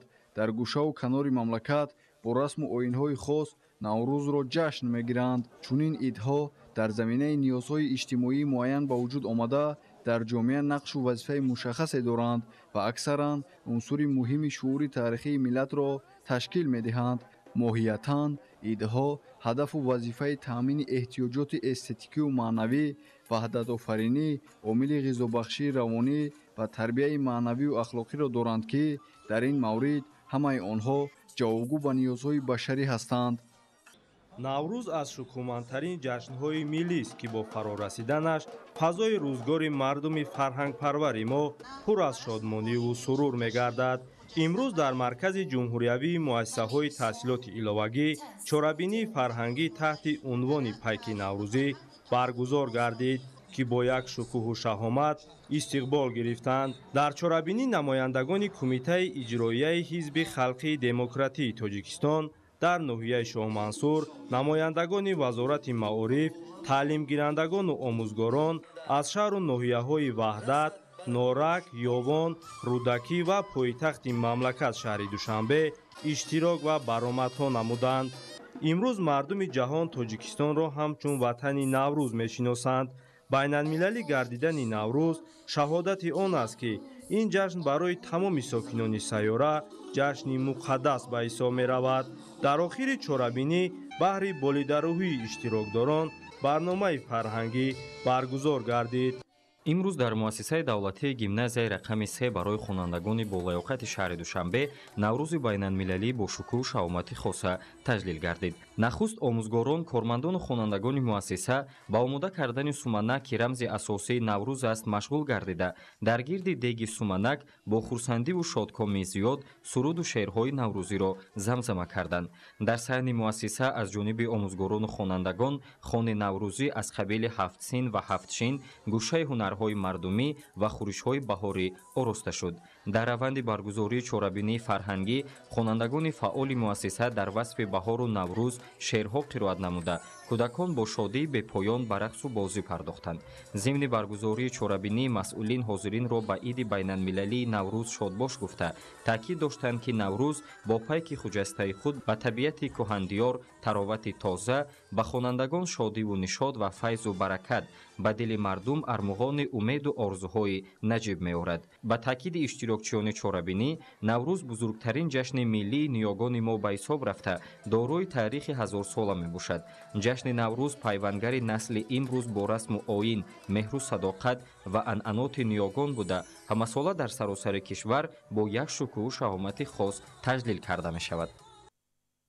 кормандони раёсати минтақавии гумрук дар вилояти мухтори кӯҳистони Бадахшон иди бошукӯҳи Наврӯзро бо тамоми расму русумҳои аҷдодии ниёгунамон ки иборат аз намоиши таомҳои миллӣ, ҳунарҳои мардумӣ ва асбобҳои хоси мардуми Бадахшон пешвоз гирифтанд. дар баробари калонсолон кӯдакон дар ин ҷашнгоҳи наврӯзӣ бо либосҳои идона ҷамъ шуда ба арғунҷакбозӣ машғул гардиданд. меҳмононро гулдухтарони раёсати гумрук дар вилоят бо дафу доира хуш истиқбол намуданд. сипас меҳмонон нахуст аз намоишгоҳ дида намуда ба пухту пази таомҳои миллии бадахшонӣ ва ҳунарҳои мардумие ки ба тамошо гузошта шуда буданд баҳои баланд доданд. кӯдакон бо қироати шеърҳои баландпоя дар васфи баҳору наврӯз меҳмононро ба чорабинии самимона шодбош намуданд. имрӯз бо шарофат ва раҳнамоии роҳбари хиратманди миллат Наврӯз мақоми ҷаҳониро касб намуд. гуфта шуд ки иди Наврӯз маҳаки инсонгароӣ дошта мардумро ба инсонгароӣ ва некӯкорӣ даъват менамояд. ҳамчунин ҷавҳари таърихиву фарҳангӣ саодату пирӯзии аҳли башар буда инсонҳоро ба ҳамдигарфаҳмиву ҳамзистии осоишта, накӯкориву созандагӣ дӯст доштану эҳтиёт кардани табиат ва неъматҳои он ҳидоят менамояд. қайд гардид ки Наврӯз як ҷашни башарист ва баҳору нав шудани сол барои тамоми мардумон яксон меояду хушҳолӣ меорад ва ба одамон табъи баланду рӯҳи тоза мебахшад. умуман наврӯз ҷашнест ки дар худ тамоми ҷанбаҳои фарҳангиву сиёсиро гирифтааст ва некӯтарин русуми башариро дар худ таҷассум намудааст. сафти суруд, шодиву нишод ва рақсу тараб ба базми идонаи гумрукчиёни вилоят таровати тозаро зам намуд. шаҳри бохтар макони баргузории чорабиниҳои оммавию фарҳангӣ инчунин мусоид барои сайру гашт ва фароғати сокинону меҳмонон ба омади ҷашни наврӯзи байналмилалӣ. бохтар дорои фазои ором, суҳбаткардаҳои барҳаво дар иҳотаи гулу дарахтони рӯафзо, дар маҷмӯъ дорои тамоми шароити зарурӣ барои истироҳату фароғати сокинону меҳмонони шаҳр. боғҳои фарҳангиву фароғатии шаҳр ки ҳамеша гулпӯш ҳастанд, дорои шароити хуби истироҳат дар ҳама фасли сол мебошанд. инак омодагиҳо ба муносибати сазовор таҷлил намудани ҷашни наврӯзи оламафрӯз бо имкониятҳои фароғ, бо дарк ва завқи баланд. кӯчаву роҳравҳо, боғу гулгаштҳо бо шинонидани гулҳои ороишӣ ва чароғоннамоии хиёбонҳои шаҳри бохтар аз завқи зебоипарастии масъулин дарак медиҳад. на як боғҳо, гулгаштҳо, кӯчаву хиёбон ва инчунин биноҳои навбунёд ҳам дилрабо, дарк аз завқи баланди зебоипарастӣ, замина ва таваҷҷӯҳи хосаи шаҳрдорӣ ба корҳои ободониву созандагӣ. имрӯзҳои на ба омади ҷашни наврӯз зебогӣ дар шаҳри бохтар хело ҳам зиёд хушрӯ ба зеб шида истодааст. мо боварӣ комил дорем ки ҷашни наврӯз дар шаҳри бохтар дар як сатҳи баланд доир мегардад. боғҳои фарҳангиву фароғатии шаҳри бохтар аз шумули беҳтарин маконҳои истироҳативу фароғатӣ барои сокинону меҳмонони вилоят ба шумор меравад. ҳар нафаре ба кӯчаҳо ва маконҳои истироҳатии шаҳр ба сайру гашт мебарояд, аз бӯи муаттари гулҳои рангоранги диққатҷалбкунанда ва ҷилои илҳомбахши сабзазори он ба худ ғизои маънавӣ мегирад. бахусус шомгоҳон сокинон аз чунин имконият бештар истифода мебаранд. нақшаву иқдомҳои нав ба нав баҳри ободонии кӯчаву хиёбон ва шаҳраку маҳаллаҳо дар маркази вилояти хатлон шаҳри бохтар бо нерӯи тоза ва азми қавӣ идома дорад. бохтар имрӯз комилан тағйир ёфта ба яке аз шаҳрҳои пешрафтаи минтақа мубаддал гаштааст. нигоҳи нав, андешаи комил баҳри истиқболи ҷашнҳои дар пешистода дар шаҳри бохтар. наврӯз яке аз ҷашнҳои кӯҳантарини миллати тоҷик ба шумор рафта, аз қадимулайём онро бо риояи ҳама суннату анъаноти некаш бо шукӯҳу шаҳомати хоса таҷлил менамоянд. дар муассисаи хусусии таълимии коллеҷи муҳандисии омӯзгории шаҳри бохтар чорабинии бошукӯҳи фарҳангӣ доир гардид, ки дар он доираи васеъи донишҷӯёну омӯзгорон бо рӯҳу илҳоми болида ҷамъ омада аз наврӯзи хуҷастапай истиқбол намуданд. аҳли раёсат ва меҳмонону иштирокдорон нахуст аз намоишгоҳи имрӯзаи ҳунарҳои мардумӣ аз қабили чакан, нақшу нигорҳои миллӣ, тоқидӯзӣ, пешниҳоди ҳар гуна хӯришҳои миллӣ буд дидан карда ба ҳунару маҳорати баланди донишҷӯён баҳои муносиб доданд. боиси зикр аст ки коллеҷи муҳандисии омӯзгории шаҳри бохтар дар ҳама самтҳои хоҷагии халқи мамлакат кадрҳои ботаҷрибаро омода карда ба истеҳсолот равона месозад. ҳамчунин дар ин боргоҳи илм курсҳои кӯтоҳмуддати ҳунаромӯзӣ ба роҳ монда шудааст ки нафарони зиёд аз ин курсҳо гузашта соҳиби шаҳодатномаи малакаи касбӣ мегарданд. коллеҷи мазкур ки давоми соли ҷорӣ ба дастовардҳои назаррас ноил гардид, ин ҳама пешрафтро аз самараи соҳиби истиқлолии мамлакат ва дастгириҳои беназири пешвои маорифпарвари миллат арзёбӣ менамоянд, ки бо истифода аз шароити созгор баҳри таълиму тарбияи ҷавонон саҳми муносиб гузошта истоданд. дар ин рӯзи фархунда ба як қатор омӯзгорони ботаҷриба ва донишҷӯёни фаъоли муассиса сипоснома ва ифтихорномаҳо тақдим карда шуд. наврӯзи оламафрӯзро омӯзгорону донишҷӯёни коллеҷи муҳандисии омӯзгории шаҳри бохтар бо беҳтарин дастоварду муваффақиятҳои як соли сипарӣ гардида таҷлил намуда, ҳамагон дар ин рӯз бо чеҳраи кушода ва садоқату вафодорӣ нисбат ба халқу ватан истиқболи гарм гирифтанд. дар рафти чорабинӣ зикр гардид ки наврӯз давоми ҳазорсолаҳо ҳамчун мероси фарҳангии башарӣ байни мардуми орионажод боқӣ монда, сол аз сол доираи таҷлили он васеъу фарохтар гардидааст. мавриди зикр аст ки ин ҷашни таърихии миллат бо ташаббуси пешвои муаззами миллат муҳтарам эмомалӣ раҳмон аз соли 2010 инҷониб мақоми байналмилалӣ гирифта дар баробари миллати тоҷик ҳамчунин тамоми халқияту нажод онро истиқбол мегиранд. ҳамин тавр донишҷӯён дар фазои идонаи наврӯзӣ бо баргузории барномаи пурмуҳтавои фарҳангӣ ва саҳначаҳои тарбиявӣ ба иштирокчиёни чорабинӣ ғизои маънавӣ бахшиданд. зери суруду таронаҳои таҷассумгари баҳору наврӯз то дер боз суруру шодмонӣ намуданд. чорабинии ҷашнӣ баргузоршуда ба истиқболи наврӯзи фархундапай дар назди донишгоҳи давлатии кӯло ба номи абу абдуллоҳи рӯдакӣ тамоми омӯзгорону донишҷӯёни ин боргоҳи илму ҳунар ва дигар сокинони шаҳри кӯлобро сари суфраи идона ба ҳам овард. дар наврӯзгоҳ факултаҳои донишгоҳ дар алоҳидагии гӯшаҳои махсуси намоишӣ иборат аз дастовардҳои илмиву фарҳангӣ, варзишӣ, анвои гуногуни таомҳои миллӣ, бо оростани хони ҳафтсину ҳафтчин, намунаҳо аз маҳсули ҳунарҳои мардумӣ ва ҷолибтарин бахшҳои идонаро манзури иштирокдорон гардониданд. роҳбарияти донишгоҳ, намояндагони мақомоти иҷроияи ҳокимияти давлатии шаҳри кӯлоб, олимону адибон ва дигар меҳмонону иштирокдорон аз намоишгоҳи идона дидан карданд.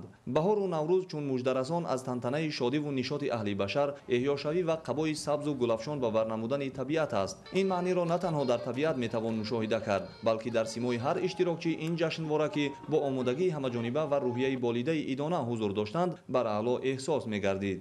зимни ҷараёни тантанаҳои идонаи наврӯзӣ дастовардҳои ба намоиш гузошташуда баёнгари муваффақиятҳои устодону донишҷӯёни донишгоҳ дар самти ихтирооту инноватсия, илму фарҳанг, варзиш ва ҳунару ҳунармандӣ буда аз рушди соҳаи маориф ва таваҷҷӯҳи ҷавонон ба илмомӯзӣ дарак медиҳад. ҷавонон бо дарки масъулияти ватандӯстӣ ва арҷгузорӣ ба оину суннатҳои бостонӣ ҷиҳати эҳё ва густариши анъанаҳои миллӣ худро муваззаф ва масъул пиндошта дар чорабинии идона иштироки фаъолона намуданд.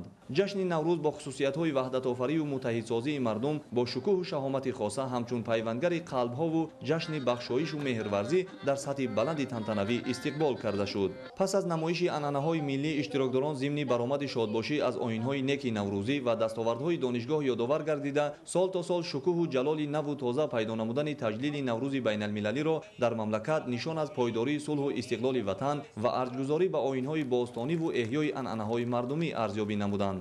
дар остонаи ҷашни наврӯзи фархундапай як зумра омӯзгорони донишгоҳ бо унвону ҷоизаҳои илмӣ қадрдонӣ карда шуданд. ҳамчунин дар идома як қатор озмунҳои донишгоҳӣ ки қаблан миёни донишҷӯён баргузор гардида буд, натиҷагирӣ шуда бо мақсади қадршиносӣ ва ҳавасмандгардонӣ ғолибон муайян ва бо ифтихорномаву тӯҳфаҳои хотиравӣ сарфароз гардиданд. дар интиҳои чорабинӣ барномаи рангини фарҳангии пешниҳодшуда ки тараннумгари баҳору наврӯз буданд, аз ҷониби ҳунармандон дар сатҳи баланди ҳунарӣ иҷро гардида, ба иштирокдорон фараҳу хушҳолӣ бештар бахшид ва фазои идонаи ҷашнвораро боз ҳам ҷолибу хотирмон намуд. наврӯз аз қадимтарин ҷашни миллати тамаддунофару фарҳангсолори тоҷик ба шумор меравад. дар замони соҳибистиқлолӣ ҷашни бузурги аҷдодӣ наврӯзи оламафрӯз аз нав эҳё шуда, бо риояи урфу одат ва анъанаҳои некаш дар гӯшаву канори мамлакат таҷлил мегардад. ба ин кӯҳандиёр боз наврӯз омад, бо шукӯҳу фари тоза, бо файзу баракати хоса, бо сабзгуниҳову рӯсурхиҳо омад. ҳамасола дар баробари дигар шаҳру ноҳияҳои мамлакат, сокинони шаҳри норак низ ҷашни байналмилалии наврӯзро бо шукӯҳу шаҳомати хоса ва бо анҷом додани оинҳои маъмулаш таҷлил менамоянд.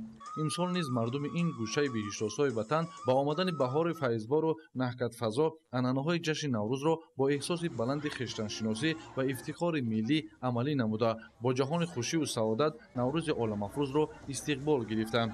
аз гузашта то имрӯз мардуми тоҷик дар айёми ҷашни наврӯз бо мақсади дур намудани бадиҳои соли гузашта хонаву дар, руставу маҳаллаҳоро тозаву озода намуда, соли нави миллиро бо покиву хушӣ пешвоз мегиранд.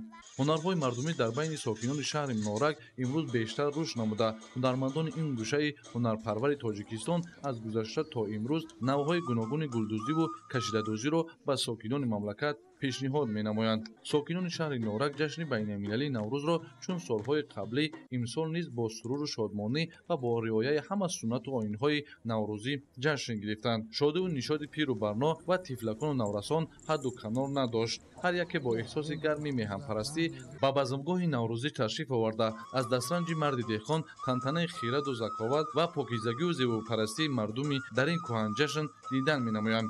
сокинони ин гӯшаи зебоманзари тоҷикистони соҳибистиқлол дар базмгоҳи наврӯзӣ хони ҷашнӣ ороста, аз анвои наврӯзӣ, аз қабили ҳафтсину ҳафтшин, намоиши маҳсулоти ҳунармандӣ ва пешниҳоди маҳсулоти кишоварзӣ, анҷом додани бозиҳои миллии хоси наврӯз аз қабили бандкашӣ, гӯштини миллӣ, гӯштингирӣ ва дигар анъанаҳои деринаи ҷашни байналмилалии наврӯз хотири меҳмонону иштирокчиёни чорабиниро болида намуданд. бо баргузории мусобиқаҳои варзишӣ дар байни ҷомеа ҳам тарзи ҳаёти солим тарғиб мешавад ва ҳам беҳтарин варзишгарон муаррифӣ шуда бо توفه‌های قدردانی می‌گردند که این عامل بر رشد ساحه ورزش، عمومیت آن در بین قشرهای گوناگون جامعه و هوسمندگردانی ورزشکاران مساعدت می‌کنند. برنامه فرهنگی بخشیده به روز نوروز که عبارت از سرود و موسیقی‌های دلنشین و مرغوب و ترغیب کننده ارزش‌های نیک ملی بود، در فرجام خاطر مهمانان ساکنان را بالیده گردانید.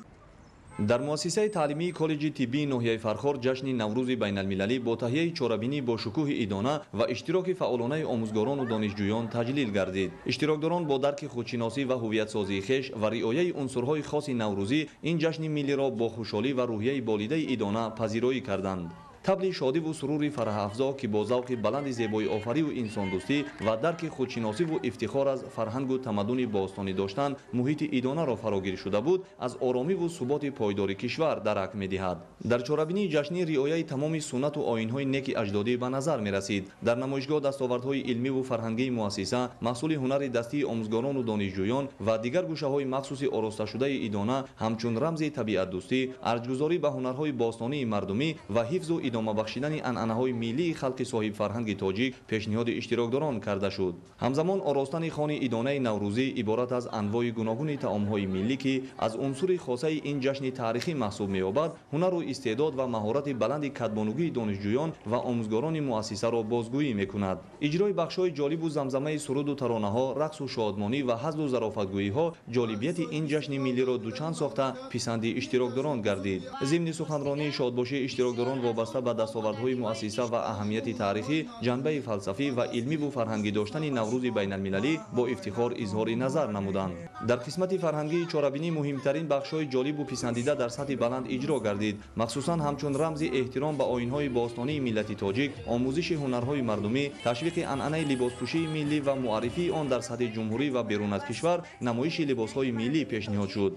اینچنین در وصف بهار و نوروز شعر و رباعی‌های خلقی با مهارت خاص قرائت کرده شده، سرود و ترانه‌های دلاشوب وطن دوستانه و بهاری، پیشنهاد بدیهه و اجرای دیگر بخش‌ها که ترنم صلح و آرامی و فرهنگ دوستی و همرامی مردم را افاده می‌کردند، از جانب اشتراکداران با خوشنودی پذیرایی کرده شد.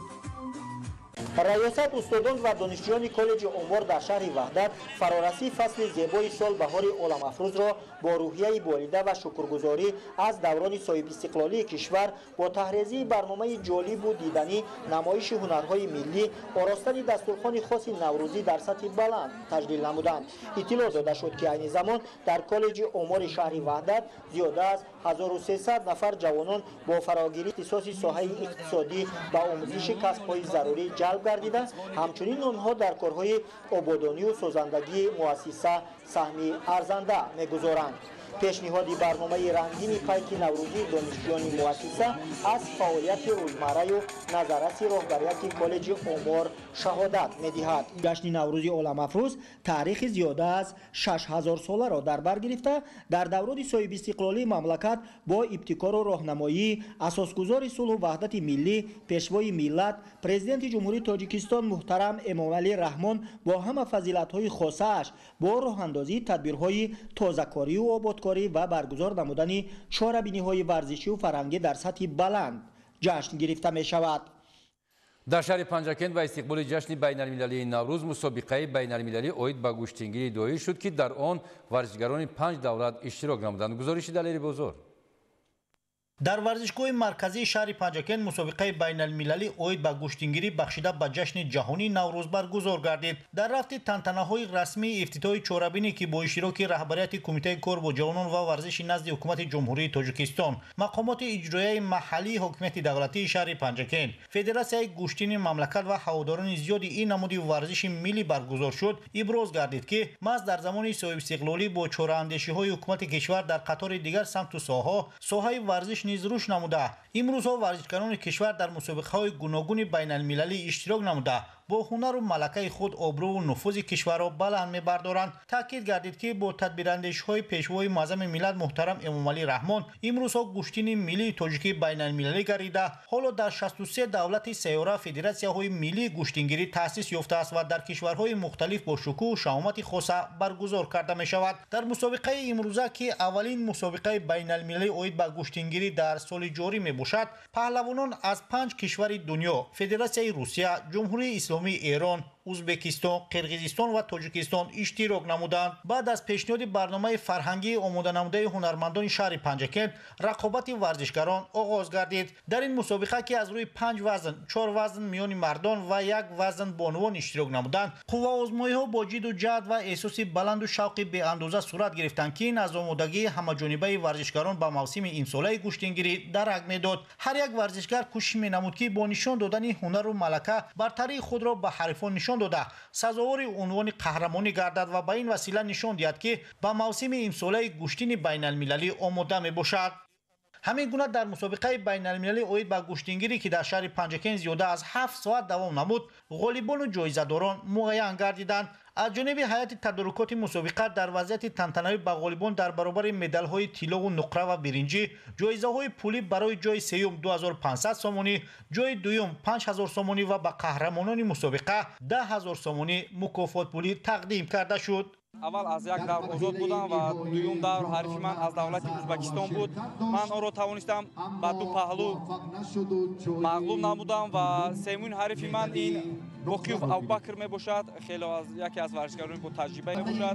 ман онро тавонистам бо бартари бадан мағлуб намудам ва чӣ гуна дидед ҳарифи финалии ман Наврӯз Каримзод ба ҳамагон маълум буд ки яке аз ҳарифи пурқувваттарини ман ба ҳисоб мерафт. ман онро тавонистам дар дақиқаҳои охирон бо бартари бадани ахир ғолибиятро ба даст овардам. ҳамчунин бо баргузории як чорабини махсус шахсоне ки дар баргузории ин чорабинӣ саҳм гузоштанд, мураббиёну доварони мусобиқа ва тамоми паҳлавонони иштирок намуда бо тӯҳфаҳои омоданамудаи мақомоти иҷроияи маҳаллии ҳокимияти давлатии шаҳри Панҷакент қадрдонӣ гардиданд. Далери Бозор, Зархуни Неъматулло, шаҳри Панҷакент, Ахбор.